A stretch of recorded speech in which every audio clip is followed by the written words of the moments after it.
আজও বিভিন্ন স্থানে আওয়ামী লীগ নেতাদের বাড়িসহ দলীয় কার্যালয়ে ভাঙচুর, অগ্নিসংযোগ, ধ্বংসস্তূপ থেকে মালামাল নিয়ে যাচ্ছে স্থানীয়রা। এটাই হইতেছে আমাদের এই তরুণ সমাজের একটা প্রতিভা। এটা যার মনে চাই যেভাবে ভাঙিছে তারাই তো হয়তো বা লিয়াছে বিদায় দিচ্ছে। রাত 11টার সময়তে বুলডোজার নিয়ে এসে কে বা কারা যেন এসে ভাঙাভাঙি শুরু করলো। ফ্যাসিবাদের দোসররা পালিয়ে গিয়েও দেশকে অস্থির করার চক্রান্তে লিপ্ত। নারায়ণগঞ্জে সমাবেশে জামায়াত আমির, ষড়যন্ত্র আর সহ্য করবে না মানুষ। তারা পালিয়ে গিয়েও দেশকে অস্থির করার জন্য মাঝে মধ্যেই উস্কানিমূলক কর্মকাণ্ড করে থাকে। ফতুল্লায় ফোন করে ডেকে নিয়ে স্বেচ্ছাসেবক দলের নেতা মামুনকে গুলি করে হত্যা। পূর্বশত্রুতা কিংবা রাজনৈতিক বিরোধের জের ধারণা পুলিশের। বিকট একটা শব্দ পেলাম। শব্দ পাওয়ার পর আমার এই যে অফিসের ফাইবার স্টাফগুলা এখন দুটা ছেলে সিসি ফুটেজ সংগ্রহ করছি এবং আমরা এর মূল আসামিকে শনাক্ত করার চেষ্টা করছি। ভোলার মনপুরায় আশঙ্কাজনক হারে কমছে হরিণ। প্রাকৃতিক দুর্যোগ, বন উজাড় ও নির্বিচার শিকারী দায়ী, তাই পর্যটক শূন্য দ্বীপ উপজেলাটি। হরিণ শিকারের কারণে অনেক পরিমাণে আমাদের মনপুরা হরিণ অনেকটাই কমে গেছে। প্রশাসনিকভাবে শক্ত কোনো পদক্ষেপ নেওয়া হয়নি বলে এই হরিণ শিকারটা বন্ধ হচ্ছে না। এই জন্য দিন দিন হরিণ এখন বিলুপ্তির পথে। বসন্ত বরণ, ভ্যালেন্টাইন ডে আর 21শে ফেব্রুয়ারি ঘিরে ব্যস্ত যশোরের ফুল চাষিরা। শত কোটি টাকার বিক্রির আশা। বাজারে মানুষের বেচা কেনা নেই, খুব সীমিত এভাবে দাঁড়ায় আছে, কোনো বেচা কেনা নেই, কোনো কথাবার্তা নেই। এখন কিন্তু ফুলের দাম থাকার কথা ছিল, কিন্তু এখন একটু ফুলের দাম কম, কেন তো জানি না।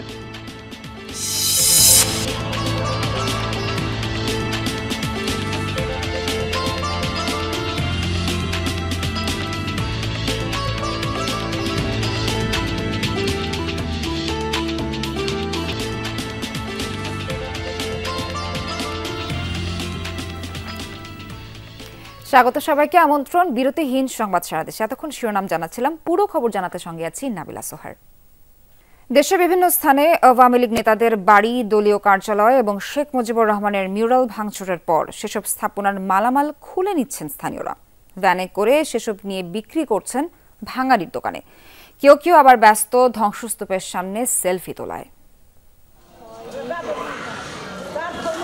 ভবনের বেশিরভাগ অংশই ভেঙে চুরমার, অগ্নিকাণ্ডের সাক্ষী দেয়ালগুলো। নওগাঁয় সাবেক খাদ্যমন্ত্রী সাধনচন্দ্র মজুমদারের বাড়িতে এখনও রয়েছে পোড়া গন্ধ।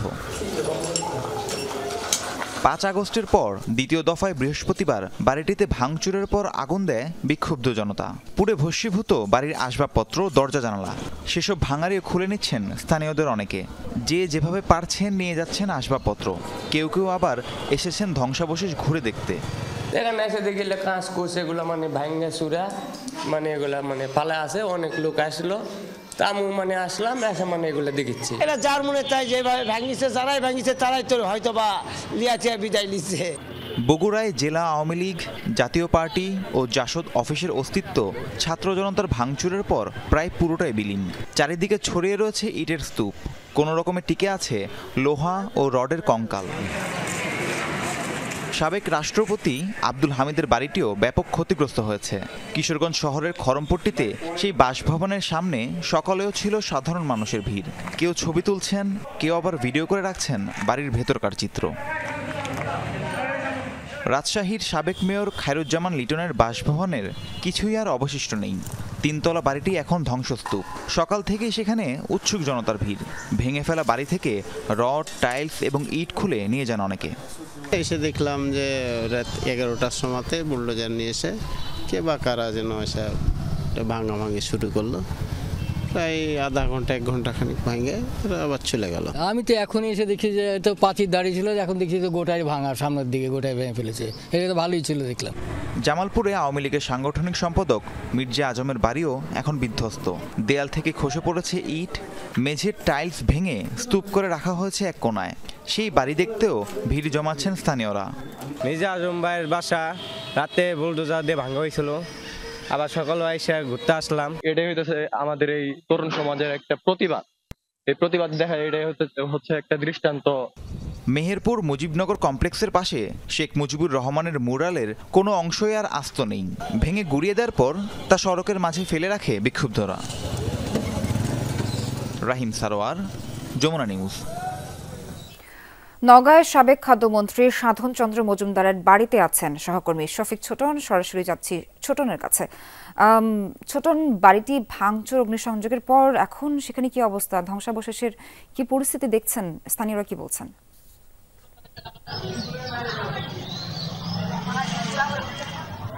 সোহার 5 আগস্ট 2024 সেদিন আসলে বিক্ষুব্ধ ছাত্র জনতা এবং যারা আসলে ক্ষুব্ধ ছিলেন দীর্ঘদিন ফাঁসিবাদের বিরুদ্ধে ফুঁসে ওঠা যে জনতা, তারা একবার এই বাড়িটিতে আগুন দিয়েছে এবং ভাঙচুর করেছিল।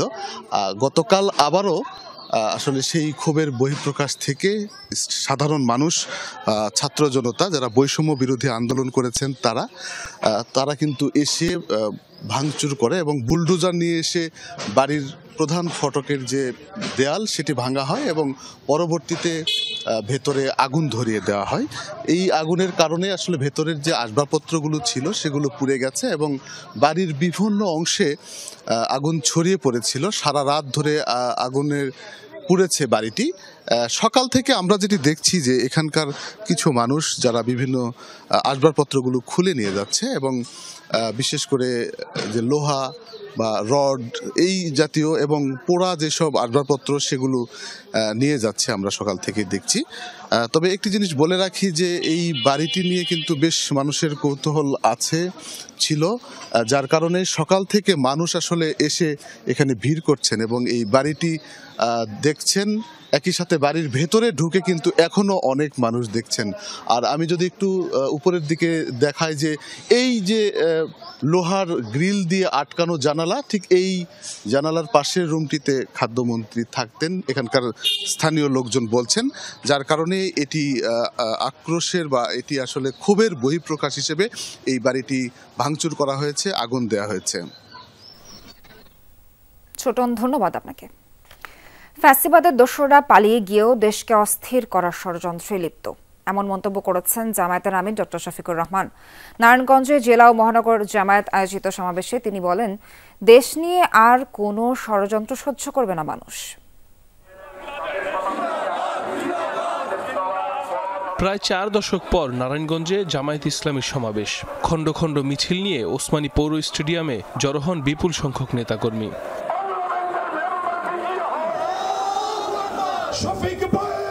সমাবেশে প্রধান অতিথি দলের আমির ডাক্তার শফিকুর রহমান। তিনি অভিযোগ করেন, ফ্যাসিবাদের দোসররা পালিয়ে গেলেও থেমে নেই তাদের চক্রান্ত। তবে মুক্তিপাগল জনগণ তা সহ্য করবে না বলেও হুঁশিয়ারি দেন তিনি। তারা পালিয়ে যাওয়ার পরে জনগণ ধারণা করেছিল এরা 15.5 বছর আমাদেরকে বড় জ্বালাতন করেছে, এখন তারা পালিয়ে গেছে, আমরা এখন স্বস্তির নিঃশ্বাস ফেলতে পারবো। কিন্তু না, তারা পালিয়ে গিয়েও দেশকে অস্থির করার জন্য মাঝে মধ্যেই উস্কানিমূলক কর্মকাণ্ড করে থাকে। এইটা কি বাংলাদেশের মুক্তিপাগল মানুষ সহ্য করবে? আওয়ামী লীগের আমলে পাচার হওয়া বিপুল অর্থ ফিরিয়ে আনার দাবি জানান জামায়াতের আমির। এরপর সেসব অর্থ জনগণের কল্যাণে ব্যয় করতে সরকারের প্রতি আহ্বান জানান শফিকুর রহমান। 15.5 বছরে দেশ থেকে বিদেশে 26 লক্ষ কোটি টাকা পাচার করা হয়েছে। সরকারের কাছে আমাদের স্পষ্ট দাবি, এরা যত টাকা জনগণের চুরি করে দেশে কিংবা বিদেশে জমা করেছে, পাচার করেছে, সবগুলো উদ্ধার করে রাষ্ট্রীয় কোষাগারে ফেরত আনতে হবে এবং সেই টাকা দিয়ে জনগণের সুষম উন্নয়ন করতে হবে। ক্ষমতায় যাওয়ার সুযোগ পেলে প্রথমেই শিক্ষা ব্যবস্থায় নজর দেবে জামায়াত ইসলামী, এমনটাও জানান দলের আমির। আমরা এই দেশের মানুষের খেদমত করার, সেবা করার সুযোগ পাই, তাহলে সর্বপ্রথম আমরা হাত দেব শিক্ষা ব্যবস্থা। Saif Ahmed, Jamuna news. Saif Ahmed, Jamuna news. Trauma থেকে পুলিশকে তুলে আনতে হবে বলে মন্তব্য করেছেন জনপ্রশাসন মন্ত্রণালয়ের সিনিয়র সচিব মোখলেসুর রহমান। সকালে বাংলাদেশ কর্মচারী কল্যাণ বোর্ডের রংপুর বিভাগীয় কার্যালয়ে আয়োজিত বার্ষিক ক্রীড়া প্রতিযোগিতার উদ্বোধন করেন তিনি। এ সময় মোখলেসুর রহমান বলেন, পুলিশকে সাহস দেওয়ার জন্য সেনাবাহিনীকে মাঠে নামানো হয়েছে, দেওয়া হয়েছে ম্যাজিস্ট্রেটি ক্ষমতাও। সরকারি চাকরিতে আবেদনের বয়স 35 করার দাবিতে আন্দোলন নিয়ে উষ্ণা প্রকাশ করেন জনপ্রশাসন মন্ত্রণালয়ের সিনিয়র সচিব।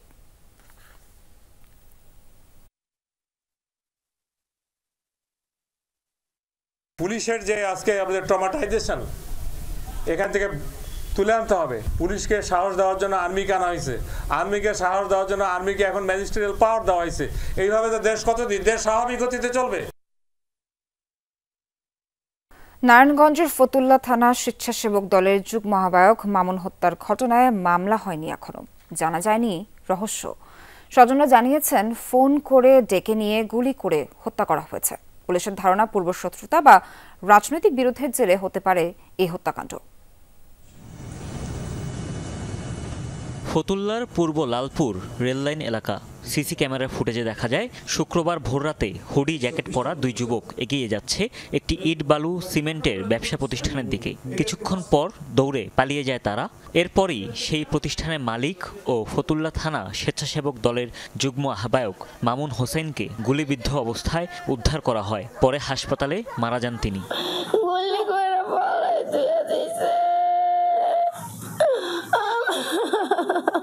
স্বজনরা জানায় রাজনীতির পাশাপাশি এই ব্যবসা করতেন মামুন। বৃহস্পতিবার রাতে কে বা কারা ফোন করে ব্যবসা প্রতিষ্ঠানের সামনে ডেকে নিয়ে যায় তাকে। এরপরই খবর আসে গুলিবিদ্ধ হওয়ার। বাদ দিচ্ছি, ভাত খাওয়ার পরে কে জানি ফোন দিল, ফোন কথা বললো না কি জানি না, সঠিক বলতে পারি না। জানাদা ডাক দিছে, নম্বর আপনারা ডাকে আমার খাওয়ায় খাওয়ায় ভাত খাওয়ায়, এরপর আমার পাল্টা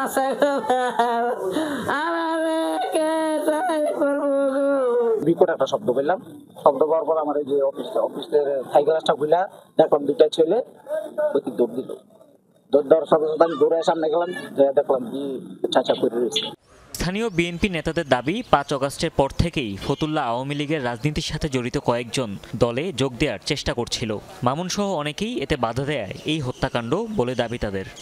5 তারিখে যখন শেখ হাসিনা পালিয়ে যায়, তারা বিএনপিতে যোগদান করার জন্য নানানভাবে চেষ্টা করতেছে। এই ধারাবাহিকতায় গতকাল রাতে তাকে ডেকে নিয়ে তাকে গুলি করে হত্যা করা হয়। পুলিশেরও ধারণা এই হত্যার নেপথ্যে রয়েছে পূর্বশত্রুতা ও রাজনৈতিক বিরোধ। সিসি ক্যামেরা ফুটেজ দেখে জড়িতদের শনাক্তের চেষ্টার পাশাপাশি রহস্য উদ্ঘাটনে কাজ চলছে। 4:30টার দিকে একটা মার্ডার হয়েছে, তো আমরা সেটা নিয়ে কাজ করছি, সিসি ফুটেজ সংগ্রহ করছি এবং আমরা এর মূল আসামিকে শনাক্ত করার চেষ্টা করছি। নিহত মামুন নাশকতা সহ একাধিক মামলার আসামি বলেও জানিয়েছে পুলিশ। এর আগে 2 দফা গ্রেপ্তারও হয়েছিলেন তিনি। হুমায়ুন রশিদ, যমুনা নিউজ। এ বিষয়ে আরো জানাতে নারায়ণগঞ্জ থেকে যুক্ত হচ্ছেন সহকর্মী আমির হোসেন স্মিথ। হত্যার কারণ কিংবা জড়িত কিছু জানা গেল কিনা? মামলা কি হয়েছে এখন পর্যন্ত? কোনো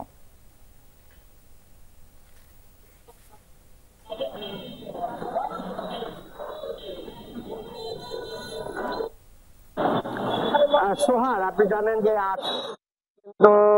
নারায়ণগঞ্জের যে ফতুল্লার স্বেচ্ছাসেবক দল নেতা এই মামুন হোসেনকে গুলি করে হত্যার ঘটনার পর এখন পর্যন্ত কিন্তু মামলা দায়ের হয়নি। যে পুলিশের পক্ষ থেকে আমাদেরকে জানানো হয়েছে যে পুলিশ আসলে বেশ কয়েকটি বিষয়কে সামনে রেখে তদন্ত শুরু করেছেন।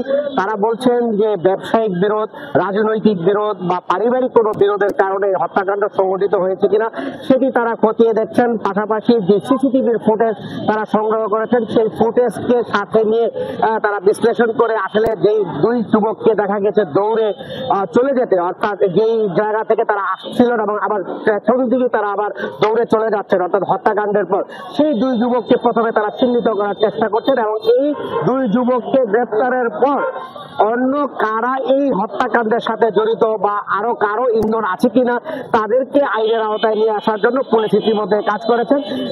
জেলা পুলিশের পাশাপাশি কিন্তু গোয়েন্দা পুলিশ, পিবিআই বিভিন্ন তারা ঘটনাস্থলে প্রবেশ করে বিভিন্ন আলামত তারা সংগ্রহ করেছেন। সবকিছু মিলিয়ে পুলিশের পক্ষ থেকে বলা হচ্ছে যে যত দ্রুত সম্ভব এই অপরাধীদের আইনের আওতায় নিয়ে আসার জন্য তারা কাজ করে যাচ্ছেন। সোহার।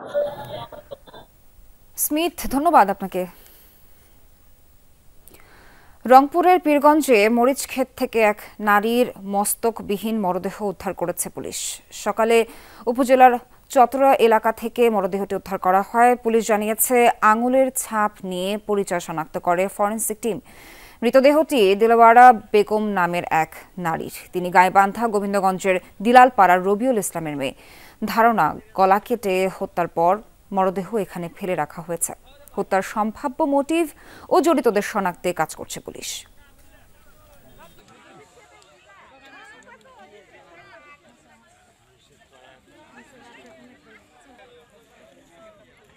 কুড়িগ্রামের বাকরেরহাট ফাজিল মাদ্রাসার অধ্যক্ষের বিরুদ্ধে নিয়োগ বাণিজ্য, অর্থ আত্মসাৎ সহ নানা অনিয়ম দুর্নীতির অভিযোগ উঠেছে। এ বিষয়ে প্রশাসনে একাধিকবার চিঠি দিয়েছেন মাদ্রাসার শিক্ষকরা।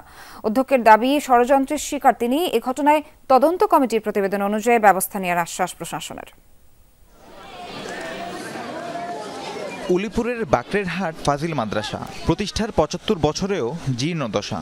বেশিরভাগ শ্রেণীকক্ষ ব্যবহার অনুপযোগী, অধ্যক্ষের রুমেও ঝুলছে তালা। প্রতিষ্ঠানে এমন জীর্ণরূপের জন্য অধ্যক্ষ আব্দুর রাজ্জাককে দায়ী করছেন শিক্ষকরা। সেই সাথে নিয়োগ বাণিজ্য, কমিটিতে স্বজনপ্রীতি, মাদ্রাসার অর্থ আত্মসাৎ সহ আরও নানা অনিয়ম দুর্নীতির অভিযোগ তুলেছেন তারা। প্রশাসনের লিখিত অভিযোগও দিয়েছেন কয়েকজন ভুক্তভোগী। আব্দুর রাজ্জাক উনি এই মাদ্রাসার সম্পত্তি সব বন্ধক এবং বিক্রি করে সে দুর্নীতি করছে। আমার বড় ভাই চাকরি করছিল, এই মাদ্রাসার দপ্তরই ছিল, তার সইজে বলে গেছি ৫০,০০০ টাকা চায়। শিক্ষক ১২ লক্ষ টাকা দিয়ে নিয়োগ দিচ্ছে কেরানি, এ কথা আবার টাইম স্কেলের কথা ওনাকে বলাতে উনি আমার পায়ের জুতে তুলি মাথার মধ্যে ডাঙাইছে। পারিবারিক প্রতিষ্ঠান হিসেবে সে তৈরি করেছেন। কারণ হলো পারিবারিক কমিটি বলতে তার কমিটিতে ১৫ সদস্যের মধ্যে সবই তার পরিবারের সদস্য। আমি ২০১৮ সালে ৫ম শ্রেণীতে ট্যালেন্ট ফুলে বৃত্তি পাইছিলাম, কিন্তু আমাদের প্রতিষ্ঠানের প্রিন্সিপাল আমাদেরকে টাকাটা দেন নাই।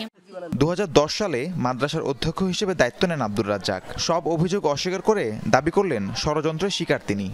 আমার বিরুদ্ধে যে অভিযোগ জমি বিক্রি করা বা সহায়তা করা, এটা সম্পূর্ণভাবে মিথ্যে বানাওয়া। এসব অভিযোগের প্রেক্ষিতে তদন্ত কমিটি গঠন করেছে প্রশাসন। এরই মধ্যে প্রতিবেদন পাঠানো হয়েছে ঊর্ধ্বতন কর্তৃপক্ষের কাছে। নির্দেশনা অনুযায়ী ব্যবস্থা নেওয়ার আশ্বাস এই কর্মকর্তার। তদন্ত কমিটি আমাদেরকে রিপোর্ট দেয় এবং সেই রিপোর্ট আমরা আরবি বিশ্ববিদ্যালয় বরাবর পাঠিয়ে দিয়েছি এবং সেখানে নির্দেশনা দেওয়ার জন্য বলেছি। ১৯৫০ সালে ৫ একর জমির উপর গড়ে ওঠে বাকরেরহাট ফাজিল মাদ্রাসা। বর্তমানে মাদ্রাসাটিতে শিক্ষক আছেন ২৩ জন ও শিক্ষার্থী আছে প্রায় ৩০০ জন। রাহিম সারোয়ার, যমুনা নিউজ। মংলা বন্দরে পানামার পতাকাবাহী জাহাজ এমভি ডলফিন 19 থেকে আমদানিকৃত চিটাগুড় খালাস কার্যক্রম এখনও চলছে। ভারত ৫০% রপ্তানি শুল্ক বৃদ্ধি করায় সহজলভ্য হিসেবে এবার পাকিস্তান থেকে চিটাগুড় আমদানি করেছে বাংলাদেশ, যার প্রথম চালান গতকাল সকালে মোংলা বন্দরের ৮ নম্বর জেটিতে ভিড়েছে পানামা পতাকাবাহী জাহাজটি। পাকিস্তানের করাচি বন্দর থেকে ৫,৫০০ টন চিটাগুড় নিয়ে এসেছে নৌযানটি।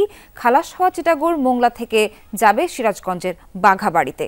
সেখান থেকে দেশের বিভিন্ন ফিড কোম্পানিতে সরবরাহ করবেন ব্যবসায়ীরা।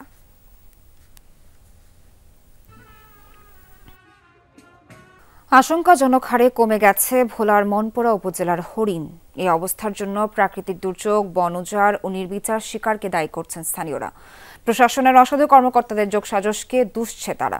হরিণ কমে যাওয়ায় প্রায় পর্যটক শূন্য হয়ে পড়েছে মনপুরা। নয়নাভিরাম প্রাকৃতিক সৌন্দর্য আর ছুটে বেড়ানো হরিণ দেখতে প্রতি বছর ভোলার মনপুরায় ভিড় জমায় হাজার হাজার পর্যটক। আগে লোকালয়ে হরিণের দেখা মিললেও এখন সে দৃশ্য বিরল। এই অবস্থার জন্য প্রাকৃতিক দুর্যোগ, বন উজাড় ও নির্বিচার শিকারকে দায়ী করছেন স্থানীয়রা। শুনছিলাম যে এদিকে হরিণ দেখা যায় এক জায়গায় ঘুরলে, কিন্তু এবার আসার পর কোনো হরিণ দেখিনি, আমরা কোনো জায়গায় দেখিনি। এই বাগানের ভিতরে এখন তো অনেক কমে গেছে, নাই এখন আগের মতো হরিণ না থাকার কারণে পর্যটকরা নিরাশ হয়ে ফিরে যাচ্ছেন। কিছু অসাধু শিকারীরা এই হরিণ শিকারের কারণে অনেক পরিমাণে আমাদের মনপুরা হরিণ অনেকটাই কমে গেছে।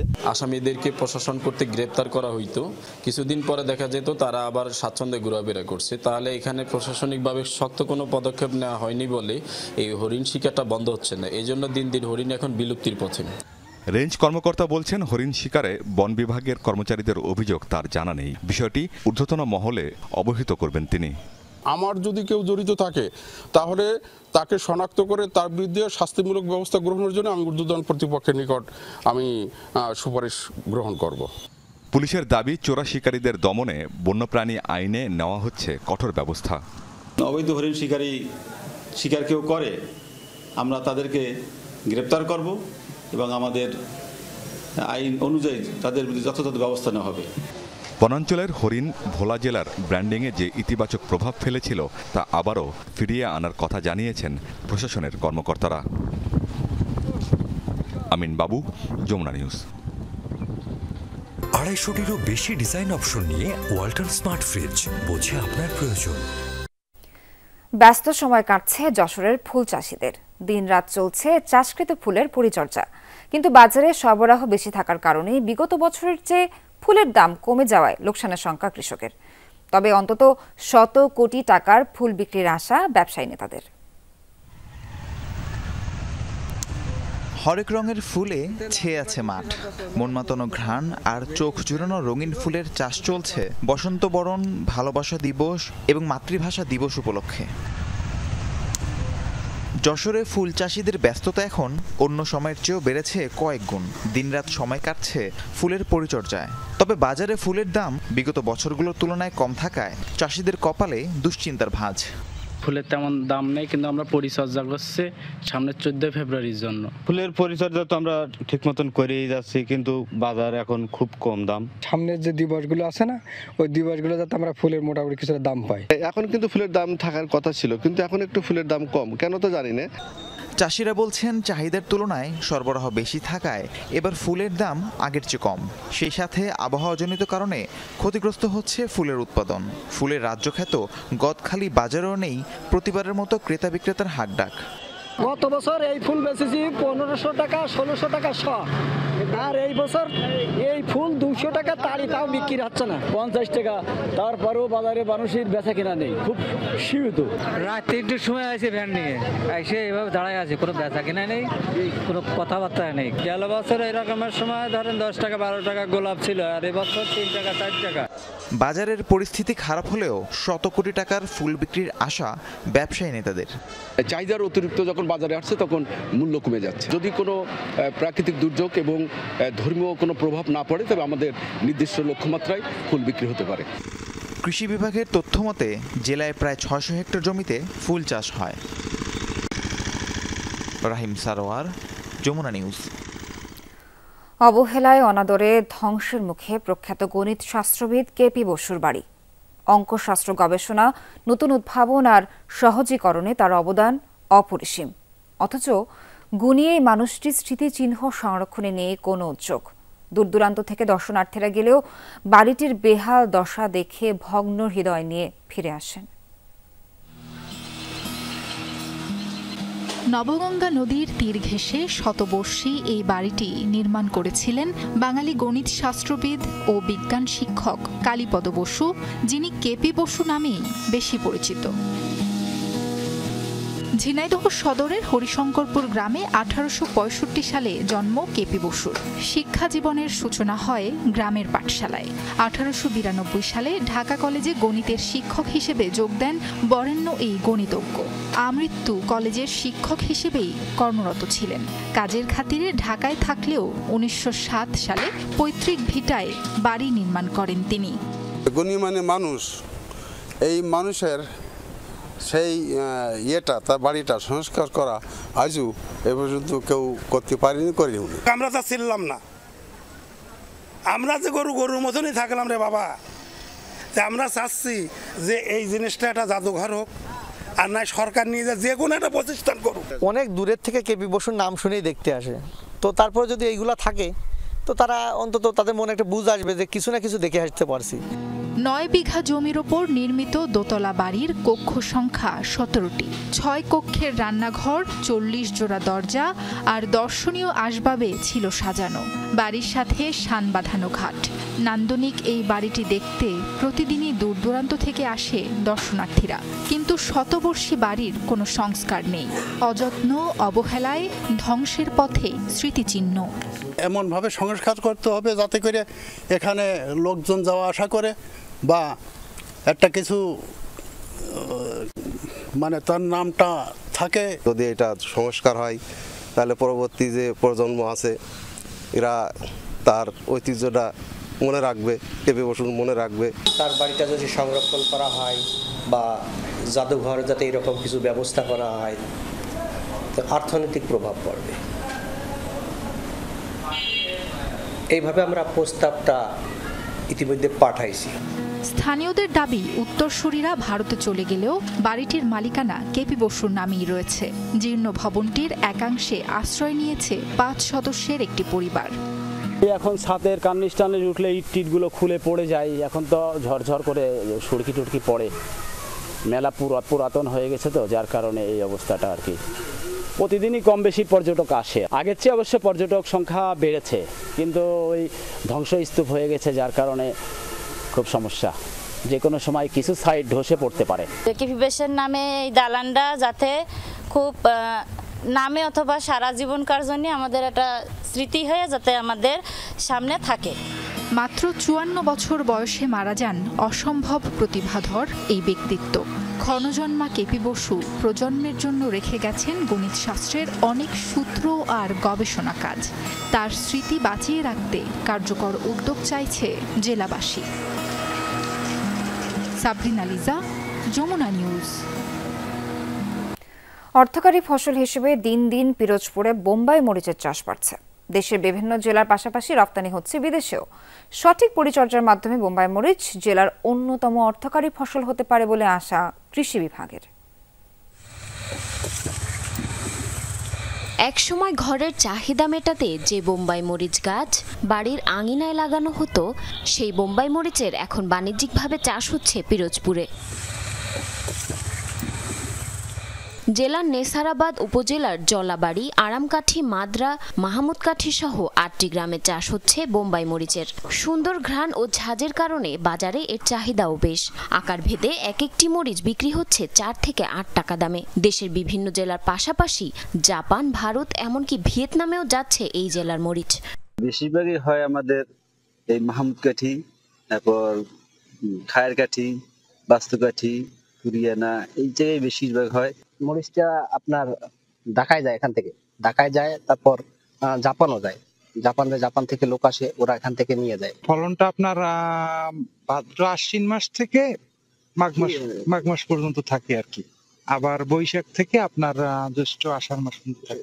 চাষিরা বলছেন প্রশিক্ষণ ও সহযোগিতা পাওয়া গেলে আগ্রহী হতো আরো অনেকেই। সাদামাছির আক্রমণে বেশি আর কি, কিছু কিছু লিকুইড ঔষধ আছে, এগুলো ব্যবহার করি। তারপরে আপনার ওই গোড়ায় সারের সাথে যেমন ওই গুলি, পুরাটন, এগুলো ব্যবহার করি। যদি কিছু সরকার থেকে আমাকে কোনো সার ঔষধের একটা দিতে হলে আমরা হয়তো আরো একটু ভালো উন্নতি করতে পারতাম। কৃষি কর্মকর্তা জানালেন, সঠিক পরিচর্যার মাধ্যমে বোম্বাই মরিচ জেলার অন্যতম অর্থকারী ফসল হতে পারে। তারা এটা বাইরে কিছুটা এক্সপোর্ট করে, বিশেষ করে ভারতে এবং ভিয়েতনামে। যেগুলো হাই কোয়ালিটি সেগুলো 6 টাকা 7 টাকা বিক্রি হয়ে থাকে, এবং যেগুলো মধ্যম মানের সেগুলো 3 থেকে 4 টাকা বিক্রি হয়ে থাকে, এবং যেগুলো রপ্তানিযোগ্য নয় সেগুলো 1 টাকা 2 টাকা পিস বিক্রি হয়ে থাকে। এটা একটু অর্থকারী ফসল হিসাবে আমরা দেখছি। জেলার প্রায় 79 হেক্টর জমিতে চাষ হচ্ছে বোম্বাই মরিচের। জারিন অর্নি, যমুনা নিউজ।